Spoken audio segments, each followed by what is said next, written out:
Here we are at the Chiller Thriller Film Festival in Grand Rapids, Michigan, at the beautiful Wealthy Theater. And I have the very beautiful Laura Drake Mancini. Laura, so nice to meet you. So nice to meet you as well. And your movie was fantastic. Thank you. How did you get into acting?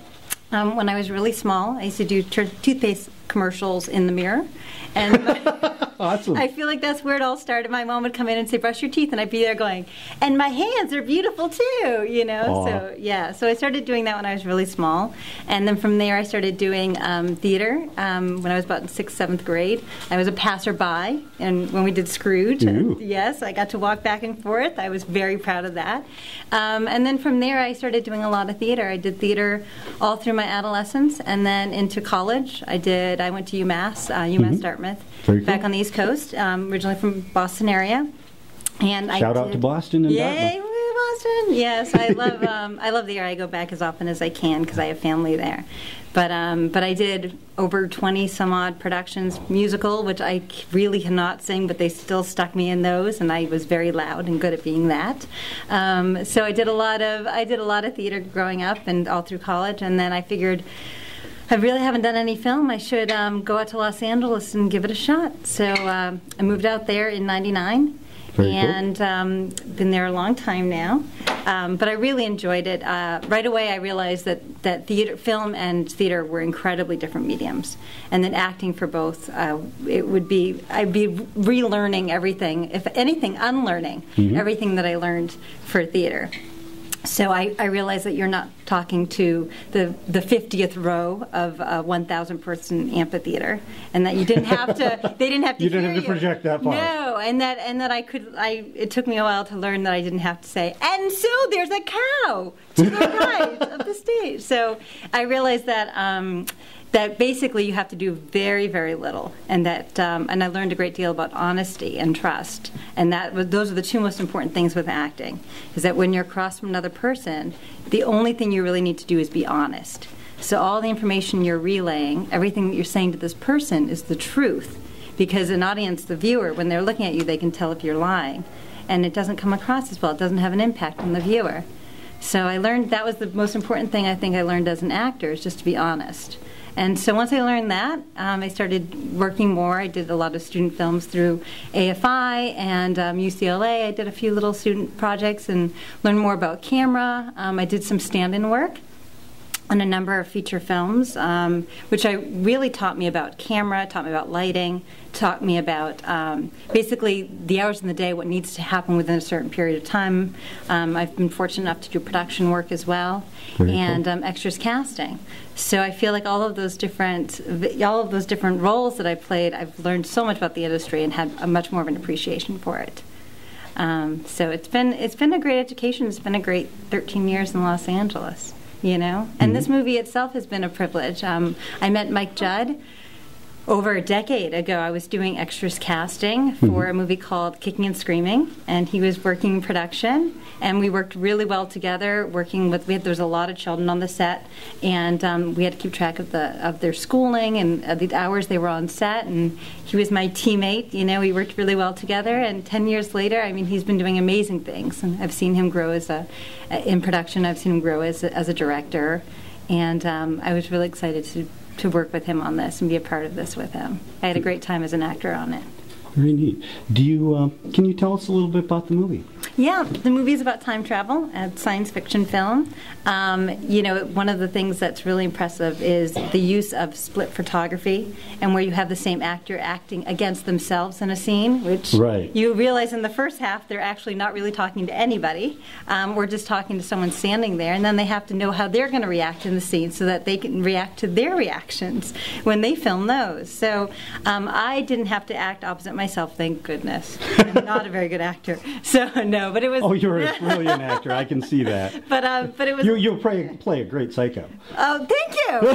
Thank too. I've Or heard is that it real? before. No. No, but I had a lot of fun. I had a lot of fun in the scenes I got to do. Mike is a very generous director, and so you can say, "Can I try this?" And he'll say, "Yes." And you're like, "Can I try that?" And he's like, "Yes." So I felt like he'd let me do whatever I wanted, and then if it was too much, he could just rein it in and say, "Okay, don't do that." And I'm like, "All right." So I had a lot of fun. I was really comfortable on the set. Him and Jessica, his co-director and wife, she did a fantastic job. They both were an incredible team together, and I really enjoyed working with them. And the freedom and flexibility that they gave their actors was phenomenal. Yeah. They seem like Mike Yes. seems really like a neat person. Haven't met his wife. She's out. Yeah, she's having a baby Busy. 2 weeks. Right. I was just going to say otherwise occupied. Right, but, exactly. Yeah.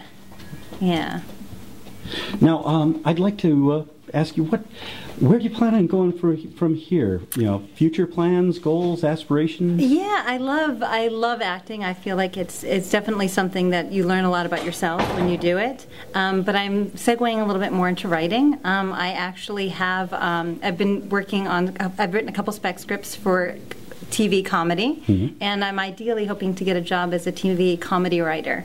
I've always been writing. I've been writing my entire life, probably before I started acting.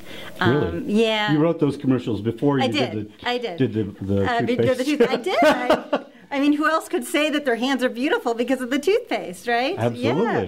So, no, I always had a lot of fun. I was always the very loud, rambunctious kid. I'm sure that they would have called me ADD, I think, when I was little. My mom just said, she's very hyper. I call it multitasking. I like that. From now on, I'm going to use that. Yes, but no, it was. I feel like writing has always been really important to me. There's something about it, and there's a quote. I wish I could remember the name of the original author of the quote, but it says, "I hate writing, but I love having written."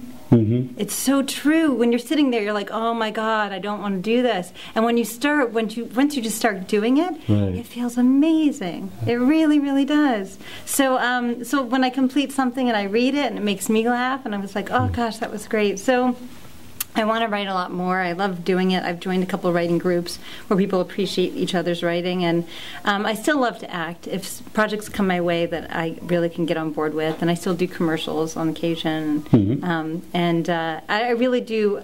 I think that being in this medium has always made me really happy. I do miss theater a little bit. I'm hoping to get back into theater. I'd love to do a play, but it's very hard in Los Angeles. There's not that much theater, and it's hard to get a space, and it's hard to get people that are willing to sign on for something that's not really going to pay them, you know? Right. So, but I do love theater. I think that's where my heart's always going to be since I started that when I was so young.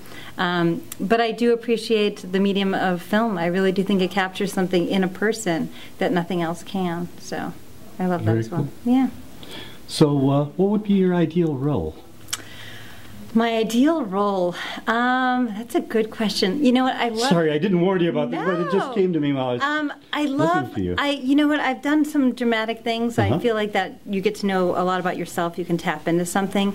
But I love making people laugh. I love being silly. I love the freedom of doing something that's super bizarre and strange. It just feels good, you know? Right. So I'd love to do some more comedy stuff on camera. There's just some element. There's so much in our daily life that's really heavy, you know, that we have to deal with. So if we can laugh more, I mean, that's just fantastic. The more you laugh, the better you feel. Ideally, I'd love to do more comedy if I can. Yeah. Very cool. Yeah. You do a wonderful comedic actress. Oh, thank you. I loved you in this. So. Thank you very much. So, Laura, I've got to ask you. My site is The Weird Review, and I like to ask at the closing of an interview for my interviewee to give me something weird and wonderful that your fans just don't know about, would enjoy hearing. Let's see, I think I have a couple weird and wonderful things. One of them I would say is the fact that I can grunt like a pig. Oh, really? I think I'm very good at it. Let's see if I can do it for you. I think that sounds fairly good, fairly accurate, right? I'm impressed. And the other thing that I can do, which I probably won't do for now for you, but I can Irish step dance. Oh, really? Which is a weird thing. People see me, and I'm an incredibly Italian-looking person, which I'm my Italian, nationality. Right. But I wrote a guess. Mancini doesn't sound Italian at all. When my sister and I were little, we used to go. There was a pub in Massachusetts. It was Rita O'Shea's. We actually had to walk through the pub to go upstairs to where we would learn how to Irish step dance. And my sister and I took Irish step dancing for a number of years. And we'd do festivals and competitions, and we'd win. And you see all the cute little O'Malleys sitting around their families with the blonde or red curly hair. And here we were, the two Mancinis, taking home all the medals. Ooh, we'd get some looks. You would have the girls and the lasses in tears. Yes. So every once in a while, when I go back east for St. Patrick's Day, you walk into one of those pubs and everyone says, like, okay, what would you do for a beer, for a pint? And I'm like, well, I can Irish step dance. And so surprisingly enough, I usually get everyone a free round with a little drink here there. Yep, can still do it. I probably not nearly as good as I was when I was about 12, but I can still do a jig for you. Awesome. Yeah. Very cool. Yeah. Well, from Grand Rapids, Michigan, and the Thriller Chiller Film Festival. I think I said it wrong at the outset. Right. Thriller Chiller Film Festival. This has been the Weird Review. Thank you so much, Laura. Thank you.